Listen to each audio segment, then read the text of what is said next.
Thank you for joining the AAN Applying to Child Neurology Residency in 2023 webinar. All participants are muted. For questions to the panelists, please use the Q&A feature and we will answer them throughout. I'm pleased to introduce our panel members for today.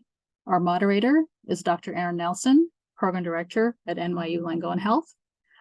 Our Program Director panelists are Dr. Tim Lotze from Baylor College of Medicine, Dr. Mark DiSabella from Children's National Hospital, Dr. Deepa Arun from St. Louis University, Dr. Dalila Lewis from Medical University of South Carolina, and Dr. Mitio Che from UCLA. Dr. Nelson, I'll turn it over to you. Thank you so much and welcome. So if you're on this WebEx, you're likely interested in learning about child neurology. And as we've moved into a virtual age, we have a lot of things that have rapidly changed, and you've probably attended a lot of sessions. Our goal for today is that we have an expert set of panelists who are all child neurology residency program directors, and our hope is to really answer any questions that we can possibly answer to help you as you move on through the journey for this year. And we're all from different locations, we're all from different parts of the country, and our goal is to give you as agnostic answers as possible to give you a sense of different people's expertise and perspectives. I'm mainly chatting because I'm waiting to see if we have any questions appear in the question chat box.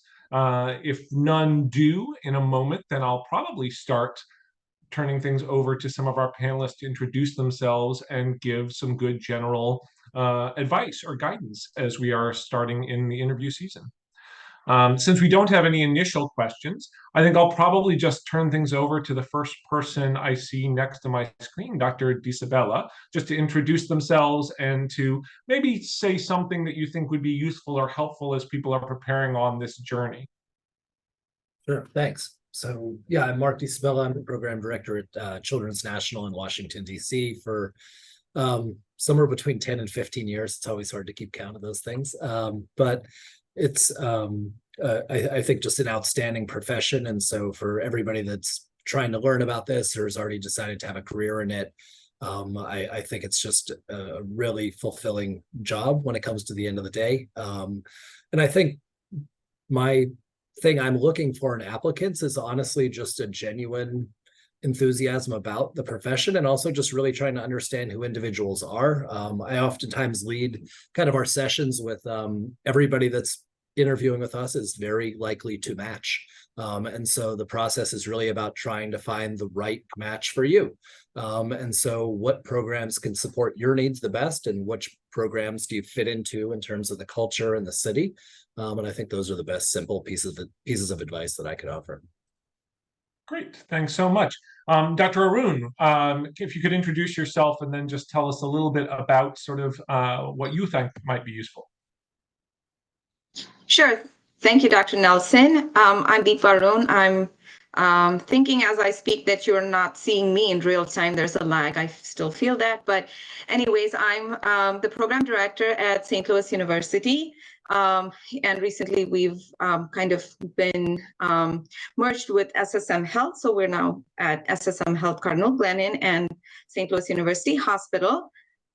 So I'm a relative newbie at being a program director just for the last maybe 2.5 years, but have been with the university for a very long time. So quite familiar with St. Louis and the workings of our program. We're very, very excited to meet some of you, maybe all of you, during our interview process. Just a little bit things that I think I certainly echo what has already been said.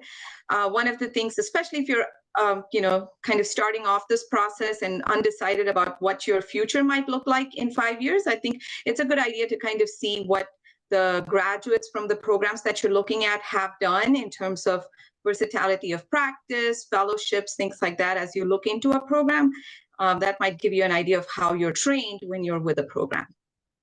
Welcome. Great.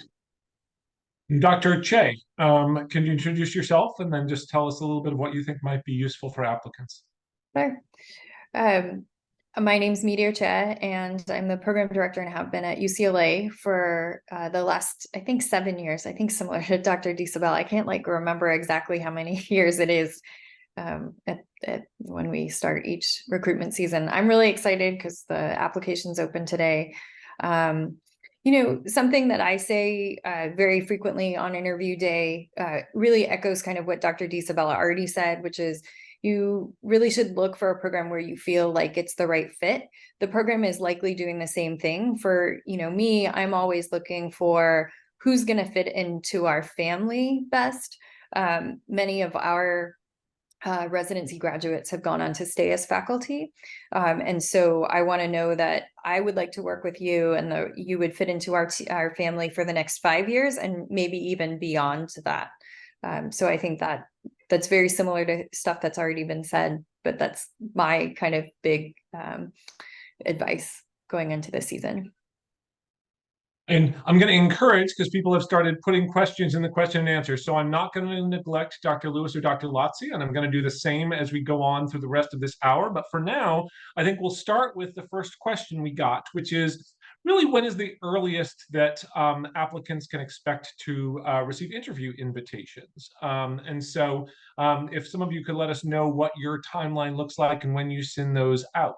Am I allowed to start? I haven't introduced myself yet. So, hi, everyone. Yes, and introduce yourself and you can answer. Yeah. I'm Tim Lotzi. I'm the Child Neurology Residency Program Director at Baylor College of Medicine. And our residency is primarily run out of Texas Children's Hospital. So you'll see both listed by my name. So, I want Raina Saeed is the Program Director at Dallas. And I think she and I have been serving as program directors for quite some time. So I said, I think we're lifers. I've been doing this since 2005, but it certainly is a very rewarding position. So, yeah, and it's always interesting because pretty much every year, ERAS applications open just prior to the Child Neurology Society meeting. So we have very busy things going on as program directors, but certainly recognize one of the most important things as having the opportunity to do really a holistic review of all the applications that come in. And I think, to do a good quality job and to be fair for all the applicants, it generally certainly takes at least a week, if not a couple of weeks, for us to get a good review of applications.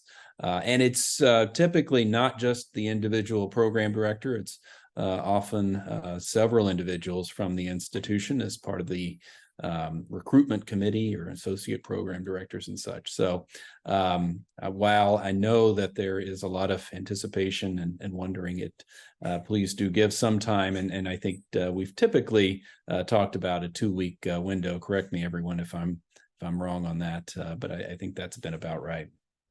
I think somehow I was reminded by my program coordinator that we maybe got some kind of email or something that we were going to maybe wait until after child neurology to send out.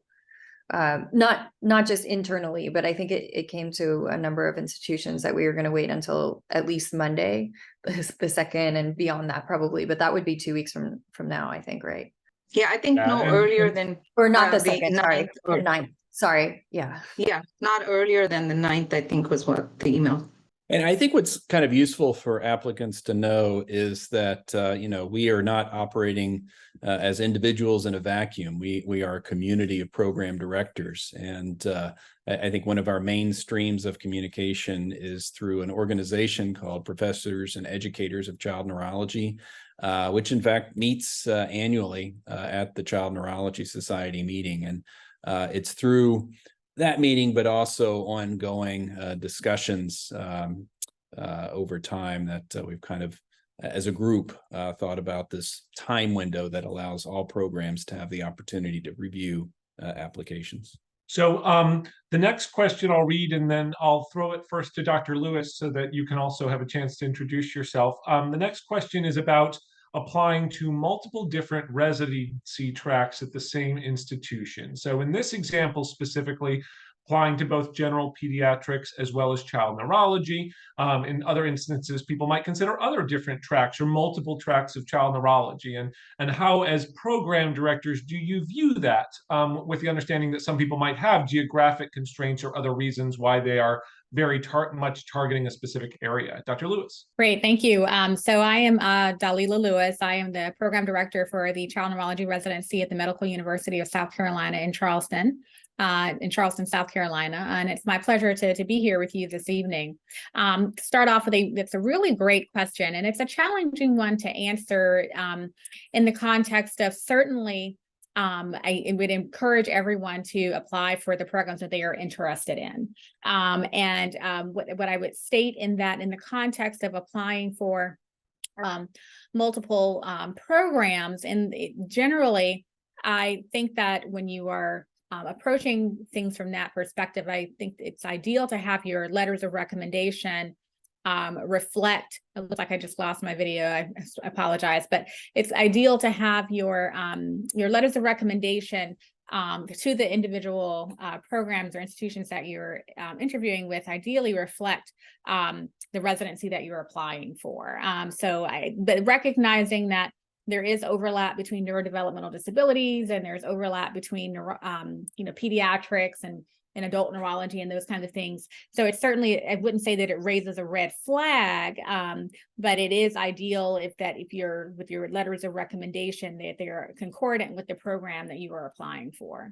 Great. I think that's excellent. Go ahead. Yes, Dr. Che. Oh yeah, I just wanted to jump in. I think I've been asked this question by sub-Is and other applicants in the past. And for me as a program director, I feel like I've seen child neurology residents during their residency decide to step back or not complete their child neurology residency and actually switch to pediatrics. So when there is a kind of dual application to two programs, it a little bit concerns me that they may not complete a child neurology residency. If you're a really stellar applicant, then maybe it's not a big deal, but you really have to, as Dr. Lewis was saying, show the commitment to pediatric neurology if that is your primary goal, even with the kind of geographical constraints in the background.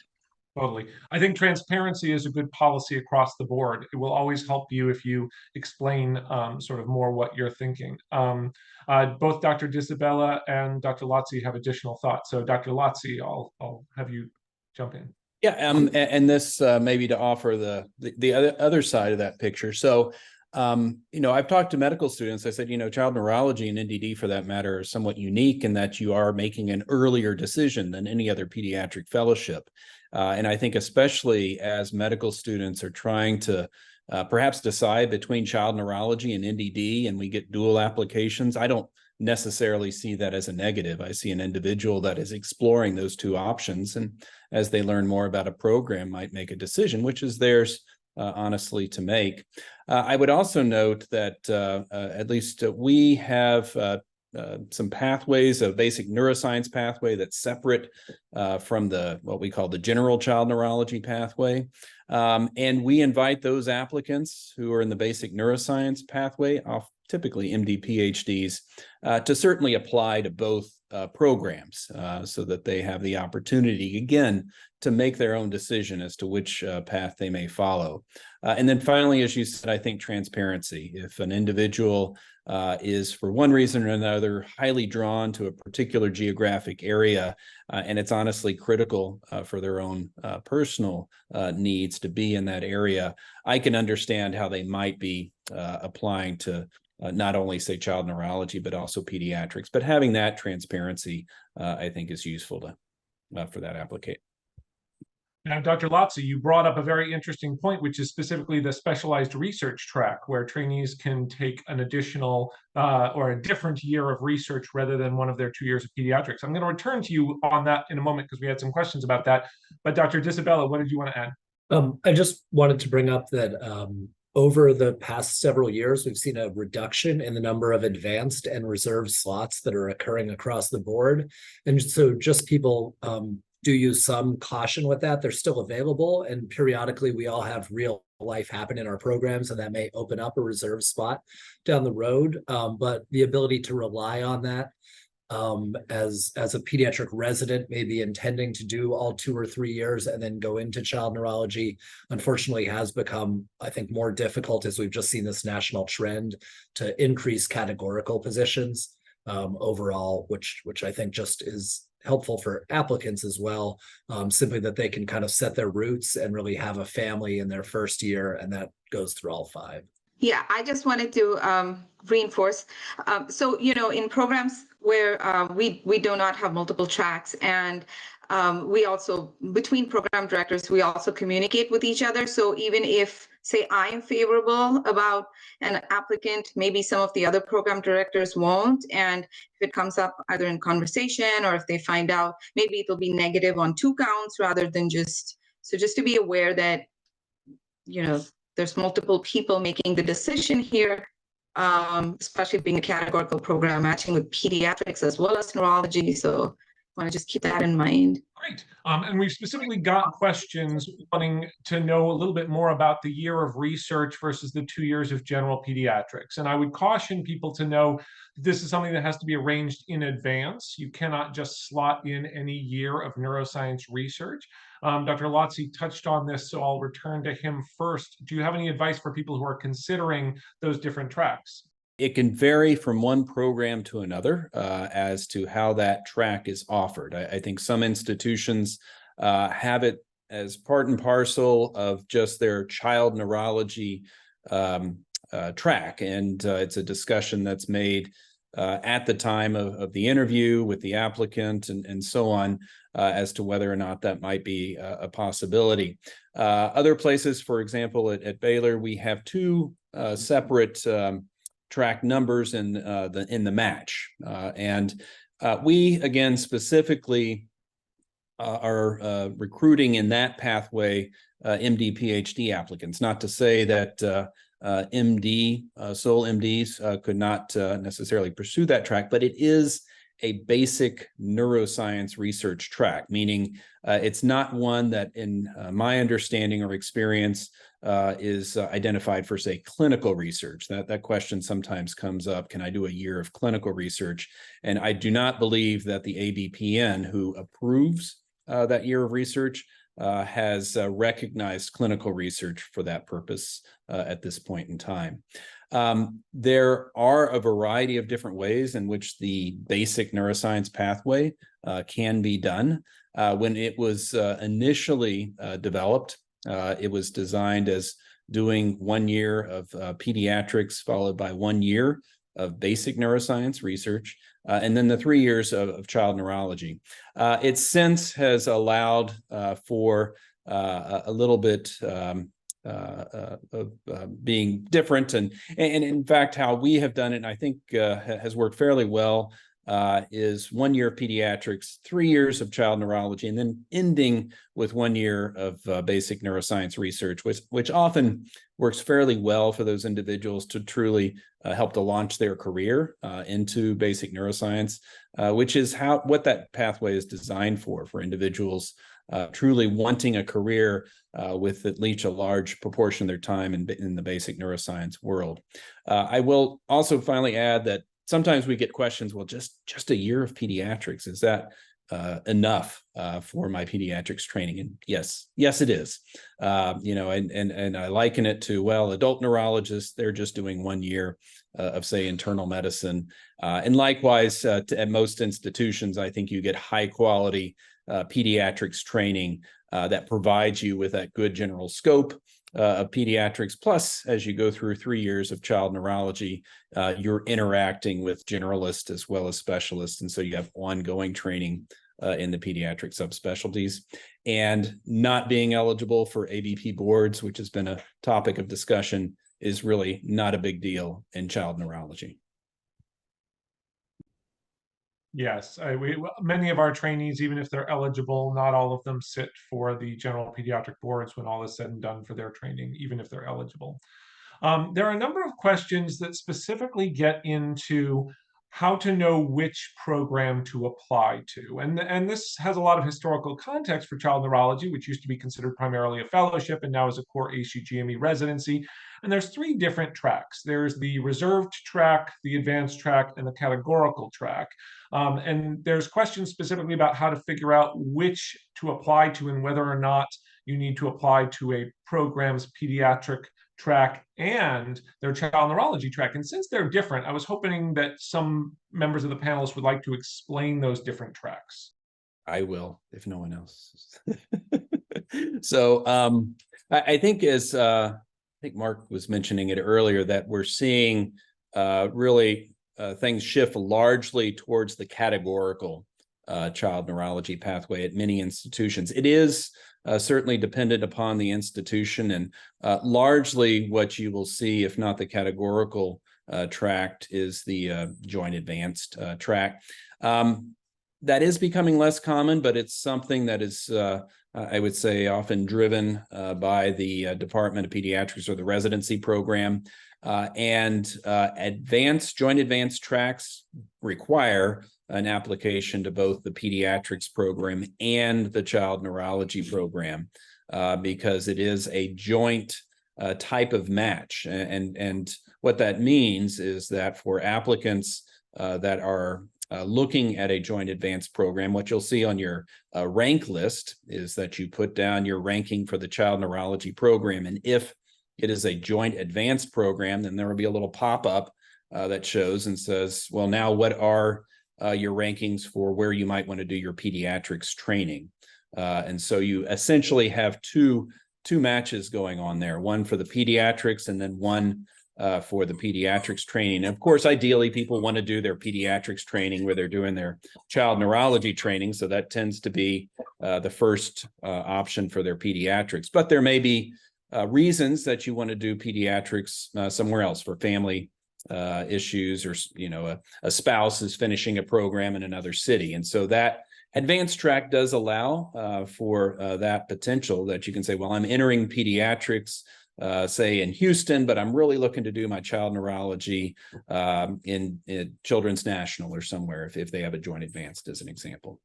The reserved is really for individuals who have already or will have completed the prerequisites for entering child neurology by the time of July of 2024 in this circumstance. So the reserve position would be for individuals who are either currently completing their 2nd year of preliminary training, which is typically in pediatrics, or in fact will be graduating from a pediatrics residency by the time July 2024 comes around.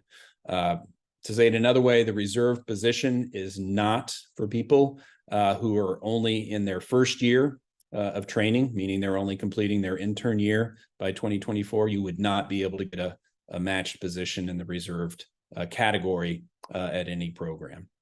The categorical is one application to child neurology at that program. It typically involves a discussion between the child neurology residency program director and pediatrics, just more as a collegial type of thing. But typically the pediatrics program, the pediatrics program does not necessarily have the final say in what the rank list is. That comes from the child neurology or NDD program. Yeah, I think a lot of things are done very collaboratively, typically between the pediatrics programs and the neurology programs. But to be clear, the majority of the programs are categorical programs. And if you've done no other residency, that's what you would be applying to, or separately pediatrics.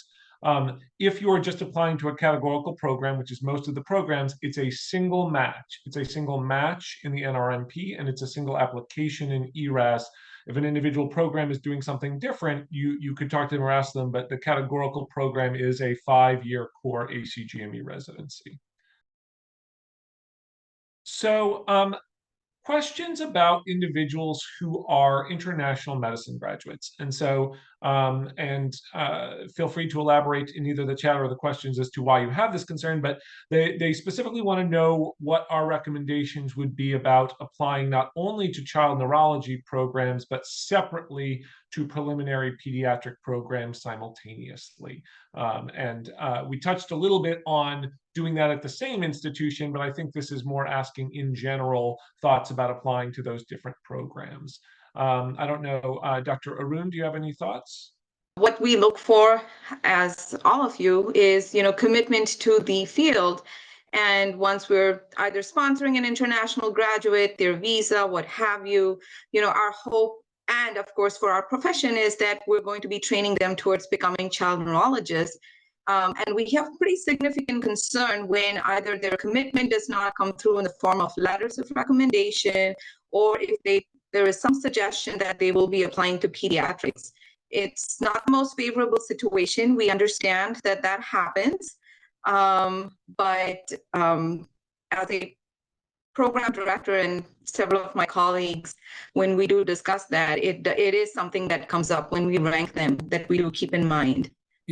Don't sell yourself short. A great applicant's a great applicant. And so I've had an international medical graduate in every class for more than 5 years. And I actually really like the way that the classes complement each other. I think it's a different outlook on medicine and health and global health. And so I think all of us really appreciate that in our program. So I would say, don't consider yourself to be at a kind of a disadvantage here. I think, again, just, speak to your strengths and show a genuine enthusiasm for what you want to do, and that will come across. And that's really what we're all looking for, is just people that are genuinely interested and excited and fit in well. And so I think I saw in some of the comments, like, should I do like a preliminary? Should I do a year of research? I mean, if that feels like that's the right fit for your career path, you should do what you think is the right path.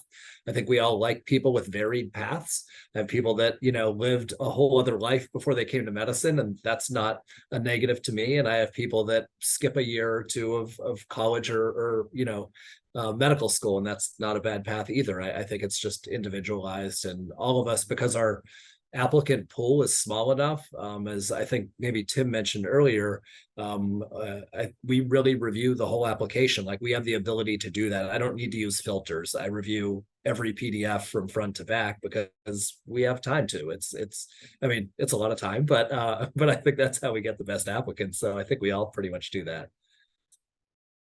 Yeah, I think it's one of the nice things about there being a manageable number of applications. Dr. Lotzi, what do you have to add? Yeah, I would certainly echo what Mark just said, in that we likewise have had, I think, an international medical graduate in nearly every class, and it brings just wonderful diversity, as well as many such residents have had prior experience in medicine and such. I think it is quite useful in the application to have demonstrated some experience in child neurology. Sometimes that comes through some research experience in one place or another. That's often where I will look at, especially the letters of recommendation, who the mentor may have been for that international medical graduate, what their connection and degree of working with that individual was.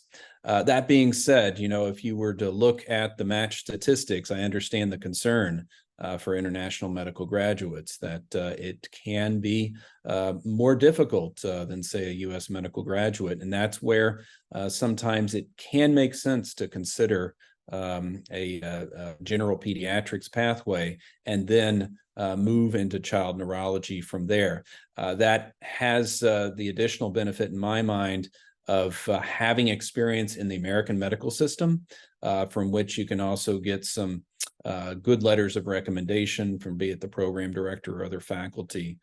So that can be something that I think is worth considering, and I don't see it as a detriment in one's application. Dr. Arun.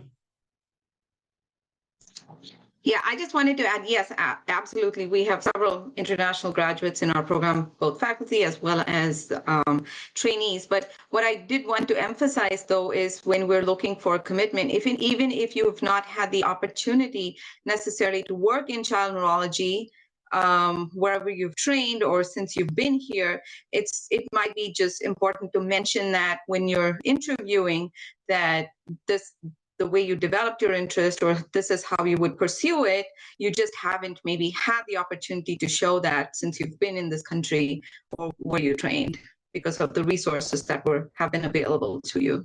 So most people seem to have figured out how to raise their hands. So I'll throw this question out, and we can just see by a raise of hands, how many people have formal neuro rehab rotations? Should I comment? Because I'm not. I don't have one. We don't have one. It's so for us, it's not formalized. We do rehab through multidisciplinary clinics, but it's not an inpatient rehabilitation service. So it's not formalized in that way, I guess, but rotating through our other clinics. So the next question is really about how to juggle or approach interview conflicts, especially for some of the specialized tracks, things like the NDD programs, or maybe the research programs, where there might be fewer days. Do you have any advice about either how to make the decision or approaching programs about off-cycle interview dates? Dr. Lewis.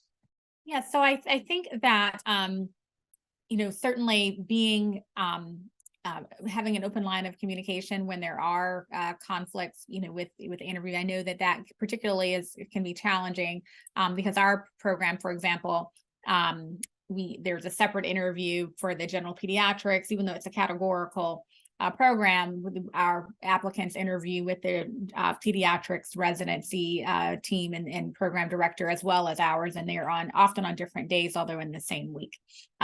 So certainly we understand that. I think that if we do offer off-cycle interview dates, if there are challenges, we just need to be aware of them. And so I would just say that email the residency program director or coordinator when those situations arise, because we certainly can offer off-cycle interview dates, particularly if it's an applicant that we obviously have offered an interview and are really motivated and interested in interviewing. Great. So as people are doing the interviews and they move forward, sometimes there's new information that comes to light, whether that be new publications, additional letters of recommendation, maybe beyond the minimum, or that have finally come in late. How would you recommend approaching letting programs know, either in general, or if there's a specific program that you really want to be aware because you might think it might make a difference? How would it be best received by you as a program director? I think emailing is the coordinator as well as the director. Just a direct communication is, I think, it's easiest to track, and in my opinion, or at least for our program, that's what works best. Dr. Lewis, did you put your hand up as well? Did you want to add something? Yes, go ahead. I did put my hand up, but I'm just echoing what Dr. Arun stated. I think email is the easiest, and I recommend emailing either the program director and or the program coordinator, or both. But that is our preferred method as well. I particularly, like Dr. Arun was saying, for tracking purposes, it keeps us all on the same page. I was just going to say that we don't look at applications just once. At least I don't. It's often through the course of the interview season. So that tends to be, of course, when EROS opens, going through all the applications, and then of course as we come upon the actual interview day, a review, and so that often brings up, oh look, there's an additional letter of recommendation or other items in there, and then of course at the final meeting with the recruitment committee, that's another time that we again look at the applications. But I would otherwise agree, it's fairly common practice, and I don't think it's intrusive when an applicant emails and say, hey, I just wanted to let you know I completed this or that, or have this additional letter. That's fine. Great. Dr. Lewis, did you want to add anything more? No, sorry, I just forgot to put my hand down. Totally fine. The thing I'll add is as the emails go around, as Dr. Lotzi was saying, most people look at these more than once. I think if you think it's going to make a difference about whether or not you get an interview, to go ahead, because if you haven't made that pass or that cut, then they may not look at the interviews at the applications again, at least until they're filling in backup interview slots. I think nearly every place does their pass, and then before interview day is going to look through things again in detail. So if you have an interview, I honestly don't know that it matters too much to do. My personal selfish advice is if you're going to send emails, keep them concise, polite, professional. A ton of flowery language doesn't really help you. Like it's but very succinct and to the point is really the best way to go, at least from my perspective. So then the next question is really sort of how much applicants, when they're considering programs, should take into account what fellowships exist at that program. So I think the point being, like, do you think it's helpful to have specific fellowships there? Do you think that it's important if you're going to consider staying there or not? Yes, Dr. Che. I could see this both ways. Like, one is, oh, well, you would have the opportunity to train at 2 different institutions and then and get kind of a broader experience if you are separating out your residency and your fellowship. But I could also see where if you were particularly interested in starting some research, potentially in your, the way we do it is our child neurology is all in our 4th and 5th year, and they have quite a bit of elective time. So if you want to start research in your 4th year and continue that on through fellowship, so you can kind of establish what you want to do for your career, then maybe you do want to look at an institution where it's all, you have the fellowship opportunity there with you during residency. Oh, yeah. So I was just going to add, so we don't have any pediatric fellowships at our institution, but I wouldn't, as an applicant, hold that against the institution.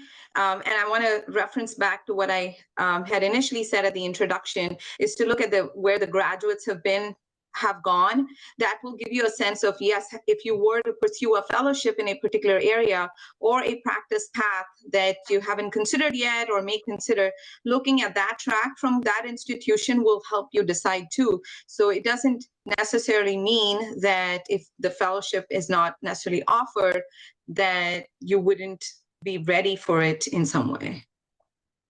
Yeah. There's so many different schools of thought on this. Dr. Lotzi.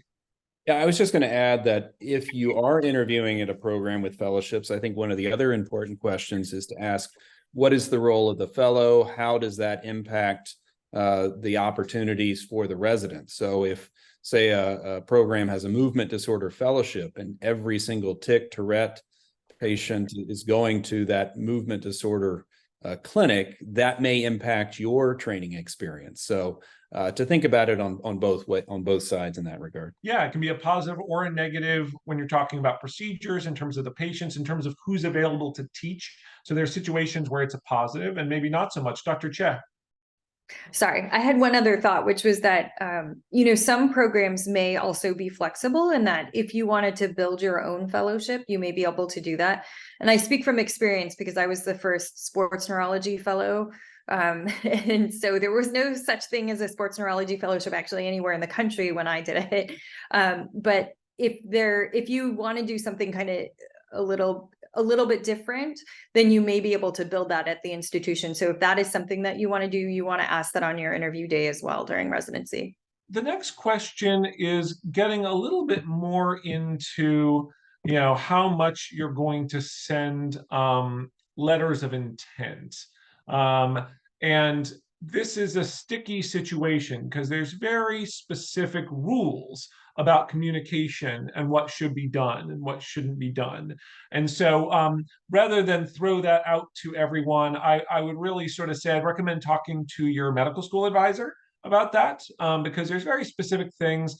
And there's different rules for what applicants should be doing versus what program directors should be doing. It's not fully a mirror image and that sort of a thing. And so my main advice is it's a small enough field to be that your best bet is to be honest. It doesn't help you to tell 5 different places that they're your number one spot. I don't know if anyone else has thoughts they want to add to sort of how you communicate your top choice or choices.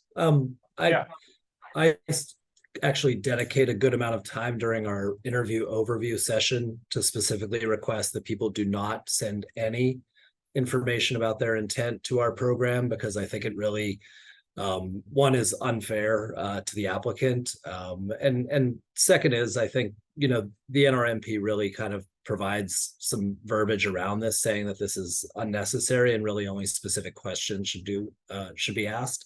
So I'm kind of a stickler for those rules. But I'd like people also to kind of think about the other things that happen with this. So realize that when you say those things, we eventually make a rank list, and then we receive a list of where you matched. And so you may say that I'm ranking you number 1. And if I see that you matched a different program, then that is proof, unfortunately, that you may have been insincere in that. And then you are very likely to be applying for a job in the next 5 years at my program, in which case I now know that this came up in the first place. So quite honestly, I mean, this can come to bite you. And so I think just, again, the rules kind of say not to do this for a good reason. And I think the match is designed to put you in the advantage as an applicant. You should just put an honest rank list together of your numbered programs, and we do the same. And that works really well to give you your highest ranked program most of the time. And if you look at the statistics, I don't remember if it's 70, 90%, but it's a very large percentage of people will get someone in their top 3. And so just go with what you really think is the right way to do it. And I think the addition of signaling this year is going to add an even further level of us knowing your intent a little bit more. You can only signal so many programs. So personally, I discourage this, but I know there may be other opinions on that, but that's my soapbox done. Yeah, so that's a nice segue because you brought up signaling, and signaling is new this year, right? So this is something that we have never done before in child neurology, though pediatrics and adult neurology did it last year.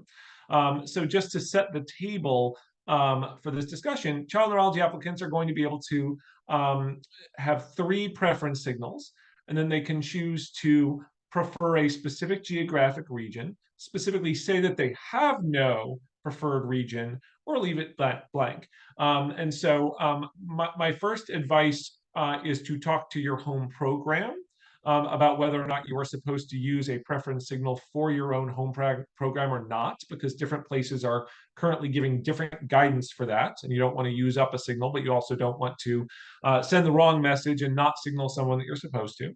And the other thing to know, based on my best understanding, is for geographic signaling, if you simply leave it blank, it will look the same as someone who has said they want to be in a different part of the country than my program. And so if you have no preference, you probably don't want to leave it blank. You want to specifically say that you have no preference. But I'd like to turn it over if anyone has already had internal conversations with their institution about how they're planning to approach preference signaling, because this is going to be the first year. So I'll just start off and say that, with any new process, there really isn't a right or wrong way to do it because the first year really is kind of a testing the process. And so I would say, however you approach it, it's not something that in our algorithm is going to be really a negative or a positive, And so I think that, again, we all realize this is a new process. It's likely here to stay, but in that first iteration of someone does not signal us, or geographic, signaling and that kind of thing. For example, the no preference, leaving it blank. It's not something that we are going to rank an applicant any differently, based on those parameters. We're really just kind of viewing it as an added feature, and just kind of looking at, seeing if that really gives us any additional information. So I think that, and also because the signaling as far as for home programs and that kind of thing may vary from place to place. We also, again, I don't think there's really a wrong or right way to do this at this point that's been clearly established. So question has been raised. So if an applicant applies and they don't hear anything, should they assume that they're on a list, or at what point should they assume they're not getting an invite? This is an interesting question. I only learned relatively recently that some places send out that they are not interviewing. Our program historically has never done that. We've never sent to people and said, you are not getting an interview. Does anyone send that, or is it just no response until you are given an interview? Our program has done that in previous years. And I think it's a tough email to get, I'm sure, but at the same time, it doesn't necessarily leave someone hanging and wondering. So I don't know. I guess have two minds about that, but and we, I think, sent that out somewhat later last year, but it was to provide closure, I suppose is one way of saying it. For our program, we don't automatically send that out early on. And then we hold 2 to 4 dates in January that we don't release until December intentionally, so that late applicants can still be considered, things like that, or people in couples match. And so after December 1st, when we've granted all the interviews, if people specifically email us or send a message through PDWS asking that question, then we will tell them if they're not receiving an interview. But I typically will be honest with people and encourage them to reach back out around this interview date or that, in case there's somebody that drops out. So in the end, it's a very transparent process because we want to fill up every slot, and I'd love to interview people I can't every year. So it's always fun to kind of have that list of like people that squeeze in, and quite often we match them and they're the best people ever, and we keep them forever too. So yeah, and it often is the case that, say, depending on how late into the season a program is interviewing, January, even February, sometimes applicants have made a decision, and they're like, well, I don't want to come to Houston. All right. and so we'll have openings. And so that's why, I would say sometimes it is later in the season and to check back with the program. Speaking of later in the season, so Dr. Disabella mentioned having later interview dates in another cycle, or cancellations, as Dr. Lotzi was talking about.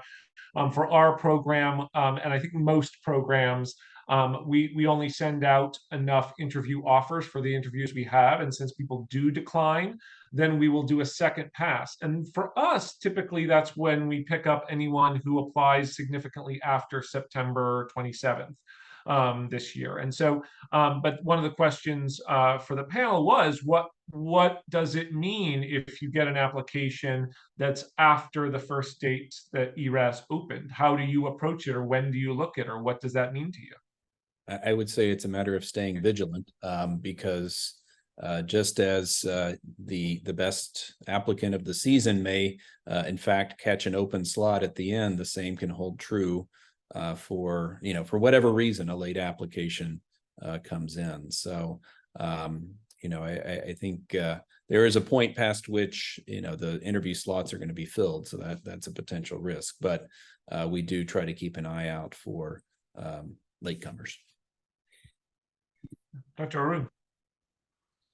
Yeah, I was going to echo the same thing, is that I typically look through throughout majority of the early part of the interview season to see if there are late applicants, and especially if we do find there's cancellations or something like that. And if the applicant is really, really good, then what we have already seen, there's no reason to not extend them an interview just because they applied late. So we have tons of more great questions in the chat, and we're not going to get to them all, unfortunately, because we're getting close to our time. So I think one of the remaining questions that will be most useful for people on this is, what do virtual interviews look like? Because people may not have done that. So if possible, I was hoping that one or more of you could outline very briefly what your standard virtual interview day approach is. And I'll see if Dr. Chia wants to jump in first, but then anyone else after that, as long as we have time.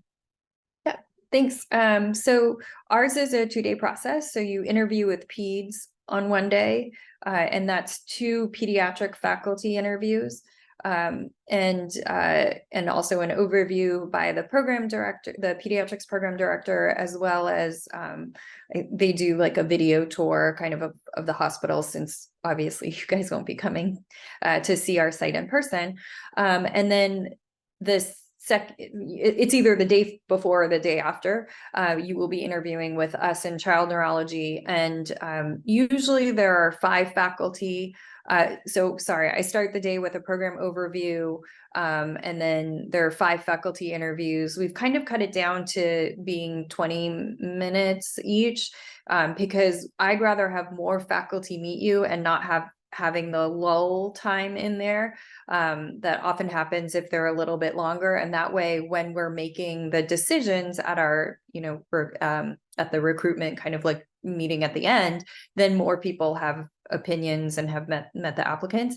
And then the end of the day, which is really like a 2/3 of a day, the end of the day, the applicants have a separate hour with our current residents to kind of ask them questions that they wouldn't want to ask to the faculty and get more familiar with people who are currently in our program. Hi there. So our approach is very similar. So we start the day, and so similarly, as I stated, our applicants interview both with general pediatrics and then with our child neurology. And so our interview day with child neurology starts off with the program overview given by myself and the assistant program director. And then we break out into the interviews as well. And similar to like Dr. Chet was saying, we also have about 20 to 25 minutes maximum with each individual applicant to allow for the applicant to meet with the majority of our faculty. So we generally have an applicant interview with at least 3 faculty, ideally 4 is the goal that we usually are working with 4. So that way we have, and not including myself. And I generally also am interviewing everyone. So that way we have a complement of people who are able to participate in the discussion when we have our group discussions regarding rankings and that kind of thing.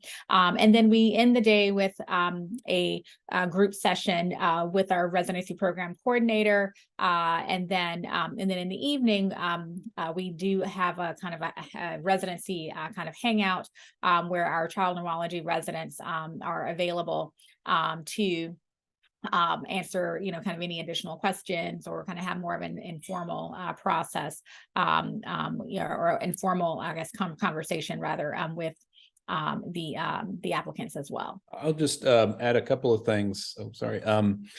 We have all of our both pediatrics and child neurology in a single day, and be it you're on the East Coast or West Coast, the day either starts with pediatrics or ends with pediatrics, so that it's not, you're trying to meet pediatrics at 5 a.m. West Coast time. One of the challenges, I think, for the program, at least that we've tried to address, is getting to know the city, the hospital, a place that you may not have had the chance to visit. So part of our interview day, besides meeting with myself and 4 faculty, typically is having a virtual tour, and this may be something that other programs incorporate in one way or another, and that is done by one of our chief residents. So that again allows for some one-on-one time with that individual. The other thing I'll mention is we do certainly learn, I think all of us from other programs, what they're doing for virtual interviewing, best practices and such. And one of the things that I have enjoyed doing is we do have breaks, 5-minute breaks between interviews, and we try to highlight some local music talent from Houston. So we just pipe in some music from some local bands and stuff, and people can turn off their mics in the video and kind of sit back, take a breather. And we have found some good response from that. So throwing that out there to some other programs is a kind of a fun thing to do, see what the local talent is. Dr. Arun. Yeah, I just wanted to add, so we structure pretty much very similarly. Start with pediatrics. We actually have a meet and greet that's separate on Thursday evenings, and they interview with us on Fridays. We build in breaks. We also include them on Friday mornings for our journal club and case discussion. So they also get a chance to view some of our didactic formal session. It's pretty interactive. So they also get a flavor. the vibe of the program, if you will. We do include a lot of the information in the pre-interview packet that's sent, like the links to the videos of some of our faculty, myself included, as well as the information about the hospital. So by the time they actually come to see us, quote unquote, on Friday mornings, they already have had a lot of background information by interviewing with pediatrics, viewing the links, and also seeing the meet and greet with our child neurology residents. So that preps them up pretty well. So we're at the 1 minute left mark. So we're not going to do any more questions. And I know Ria is on here. I don't know if we have time to let everyone give a closing remark, or if we should just say thank you to everyone for joining us. Great. So I want to just say thank you to all the panelists for taking the time and effort. Thank you to Ria. Thank you for Lucy, who was on earlier and had to step off because this was a great thing. And I enjoy doing these things because I always learn things from the other program directors. So that's my selfish reason to be here. I enjoy that. So I'm going to go around and just 30 seconds or less, last thoughts. I'm going to go in the order I see you on my screen. Dr. Arun. Well, I think a lot of it has been covered. Again, we all learn from each other. Excited to meet some of you and work with all of you sometime in the future. Good luck. I just want to say good luck on the process. It's really fun for us as program directors to get to know you through the interview season. And I also look forward to having you guys as colleagues in the future. I would say the good news is the program you match with is the perfect program for you. I mean, I think, there can be a lot of angst and worry, but time and time again, the match works. And so be it your first, second, third, fifth choice, whatever.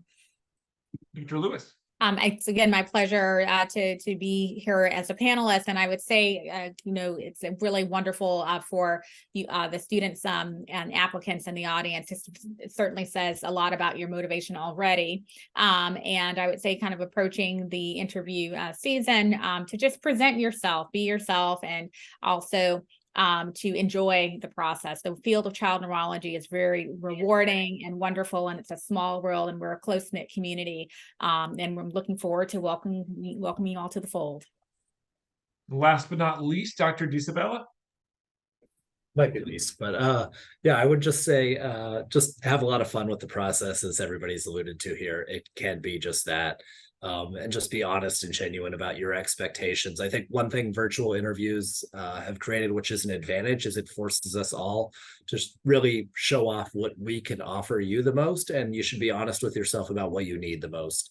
Pick the programs like that. And I think, as Tim just mentioned, you're going to match with the right program regardless. So enjoy it. All right. So with that, I think we'll close out. Thanks to everyone involved.